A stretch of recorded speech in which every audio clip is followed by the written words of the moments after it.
Úgyhogy lehet mondani. Hát most szóhoz Mi sincs. van a WC kefés nagymamával? Elolvad a Ja, hogy ezt most WC-ket és videófel? nagymama. Na. Hát nem tudok szóhoz jutni. Amikor ide simulálunk. Mit bénázod el akkor ilyen? A punk nagymama. Igen, a Lehet punk azt nagymama. finoman is Ja, fogalmazni. igen, a punk nagymama. Én meg a cirokseprű nagymama Szóhoz vagyok. se jutok. Édes pofa. Itt simul. Jaj, de drága. Kéne még egy gyerek, mi? Több is, persze. Több is. Akkor minden nagymamának jutnak ez egyikbe. Igen. Egyszerűen. És tök jó. Milyen minden alszik. nagymamának? Hm? Milyen minden nagymamának?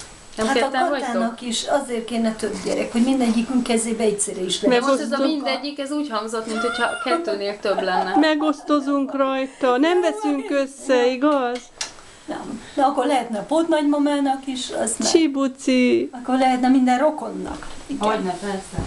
Minden rokonnak, aki Azért erre szülök, jár. hogy legyen plusz állat helyett, mi? Nem, plusz állat. Szia. Édes pofa.